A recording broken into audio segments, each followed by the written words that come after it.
Everybody out here is so selfish. You're probably selfish. I mean, hey, fuck it, I'm selfish too. And I get it. I get it. Right? We all want to win. We all want to benefit. Right? We all want things to go our way. We all want to profit. Right? We all want to gain, to get ahead. I get it. There's a law of the universe. It's the law of 80-20. Essentially what it says is that, you're only going to get paid for 20% of the things you do. Like 80% of the work that you do, 80% of your effort, 80% of your calls, 80% of your dates, 80% of your clients, etc. They're not even going to really be your client. They're not going to pay for you. They're not going to help you get ahead. The bulk of your effort won't even be acknowledged. The bulk of your effort will just be overlooked, taken for granted.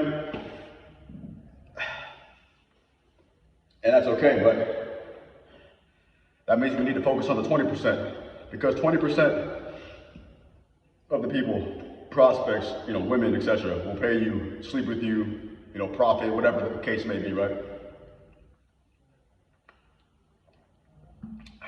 You date 10 women, you're probably only going to be able to sleep with 2 of them, unless you're, a savage, unless you're a real stud. I mean, this is all relatively speaking, but you can't really count on that. That's why what I'm learning in my life, in my journey, I'm learning like the laws of karma, because I'm always doing more than what's required.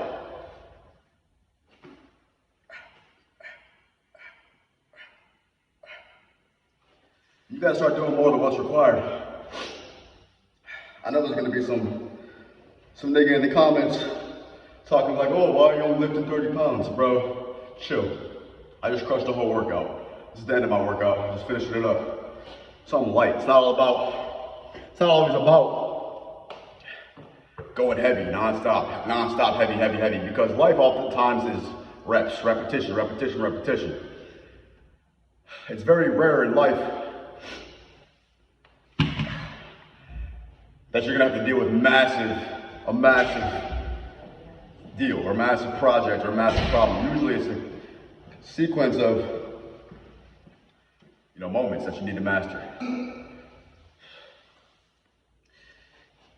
People are always like really looking out for themselves, right? People always have their own best interests in mind.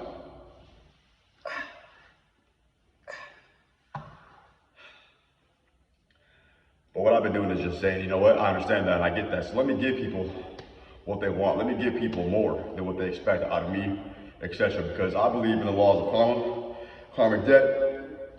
And so, for example, I'm always posting extra content on Instagram, tagging people, mentioning people, giving people shout outs, free promotion. Usually I would charge for this stuff, but what you put out comes back to you. So maybe that's what you need to do. Maybe you need to stop being so selfish. Sometimes, yeah, you do want to obviously be selfish to a degree, but you need to figure out a way to balance that out with selflessness and altruism. Give. Even the Bible says you receive through the window in which you give. The reason you're not abundant, the reason money's not flowing to you, things aren't going your way, is because you're not flowing money out. You're not putting money out. You're being stingy and frugal so much to the extent that people are giving you that same energy back. People hit you up with messages, they call you, they're trying to offer their products or services. You're being all difficult. You're giving them problems and asking too many questions, just jerking their chain, never actually doing any business.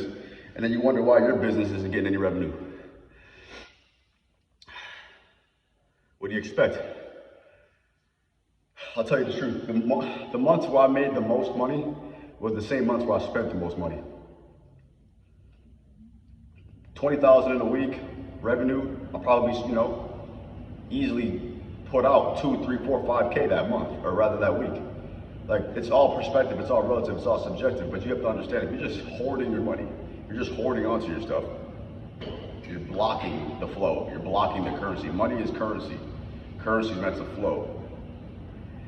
Currency, as in the flow of money, is the energy, right? Money is an energy, if you really don't understand this. Money is an energy.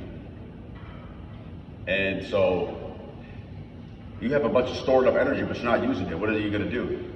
It's like a battery, it's just sitting there. It's gonna ultimately start to corrode. You have to use it, you have to let it flow. So, when money flows, it's being properly used. So many people understand how to use money, but not how money is used. Wealthy people really understand the basics of money. That money should be used to generate more money, okay? But you're not going to be there, you're not going to get that, because why? You're still stuck in a consumer mindset. You're still stuck in a poverty scarcity mindset, where you think money is just a tool for survival. You think money is just a tool for your bills, to be paid, your groceries.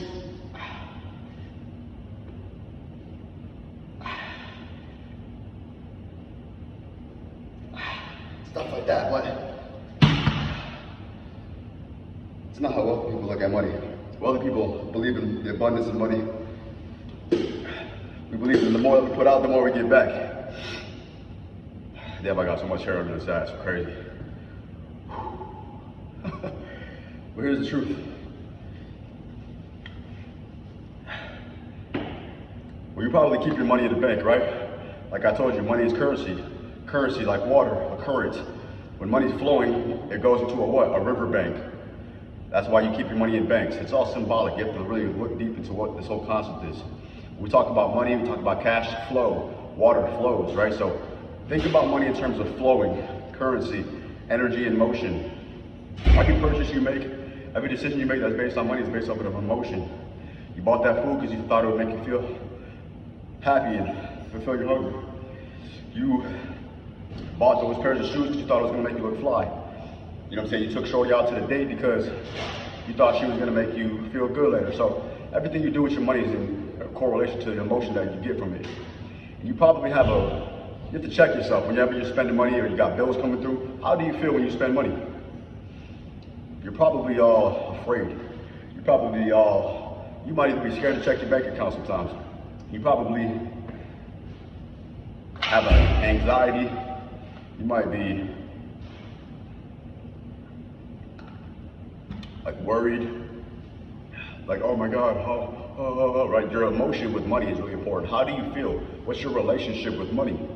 You need to develop a true abundant mindset when it comes to money. You have to spend freely with good intention, with a positive feeling.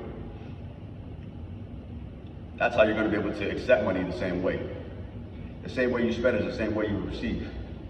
If you're afraid to spend money and all this stuff, people are going to feel afraid to spend money with you. It's all energetic. It goes beyond the third dimensional realm. They can feel it, they can sense it. But just keep this in mind when you're prospecting, when you're working. You got a sales team, if you're just an independent worker, whatever the case may be. You're going to work, a lot of the stuff you do, you're not really directly paid for. You're probably like, oh, well, I should get paid more, I'm worth more. But are you really? Do you really? Should you really? You don't understand the principles, you don't understand the truth, you don't understand the laws. As long as you stay diligent, as long as you stay focused on your grind, you will be rewarded, you will be compensated. Those who work hard will be provided for through God. But if you're lazy and you just think, oh, I can just do minimal effort, I can just do the least and expect the most, then you're tripping. You got to do more than you think is even required. You have to do more than what is required.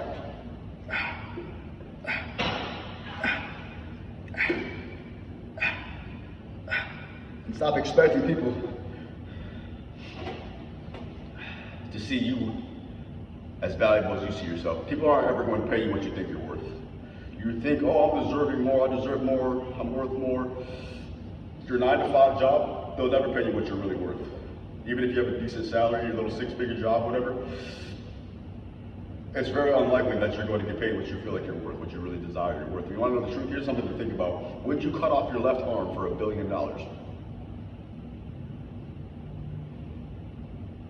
Some of you might, you'd be like, you're crazy. I'm just gonna get in there, what's the word? Prosthetic. But really think about it. Would you cut off your right leg for all the money you want? Would you? Would you cut off your right hand for $10 million, $100 million? A lot of people, most people are going to say no. What does that say? It says that just your hand alone, your arm alone, your leg by itself is worth more than that. And you're over here trying to say you're worth quarter $1 million a year, $1 million a year, even $1 million a month, 12 million. Like, gee, you're beyond any of these monetary aspects, these monetary numbers that man is prescribing you. Right? You're an infinite being. You're a limitless being. Your soul can't really be bought. And that's what so many of you do. You go into these jobs, you essentially sell your time for your money. You sell your time, which is limited, for money, which is infinite. That was a bar, write that down. If you're not taking notes and dropping them in the comments, I don't know what you're doing. This is not for education. I mean, this is not for entertainment, this is for education. Listen, I'm gonna say that one more time. You're spending your time, which is limited, in return for money, which is infinite. Bro, they print money every day. There's infinite money. Money is just numbers. Numbers are endless and infinite. But your time is limited. Yes, you can trade time for money. They are very reciprocal, but if I told you I'll give you $10 million right now, with the caveat being you are going to die tomorrow, you wouldn't want the money. Why? Because your time is intrinsically more valuable than the money. So the biggest takeaway from this, I would say, is really just understand how valuable your time truly is. But don't expect people to realize the value of your time, because most people don't understand the value of time until it's too late. Most people don't understand what it means to operate from this type of a mindset, because they've been sold the dream, they've been sold the lie, and they bought it. They're out here working for minimum wage, and I get it, you gotta pay the bills. I understand. But you can take a quantum leap today. Right now, in this moment, you can make a quantum leap, a quantum decision. Decide that, you know what? Everything you want, desire is already done. Now don't play yourself. You're gonna feel silly if you go beyond your manifestation muscle, because you wouldn't go in the gym and try to lift 300 pounds if you've never been in the gym before. You have to take it step by step, incrementally. So if your subconscious mind is only used to you making $5,000 a month or $10,000 a month, for you to be like, I'm gonna make $1 million a month, is ridiculous. But realistically, you ask yourself, well, what if I did 11,000, 12,000, 15,000? Find that number, that safe spot, that vibration that you can kind of resonate with, and take it from there. It's like if you're trying to scale a mountain, you're not just gonna jump to the top of the mountain. You're gonna scale it step by step. But eventually you'll get there. But you have to turn up your financial thermostat. You have to really recognize the worth just of your life.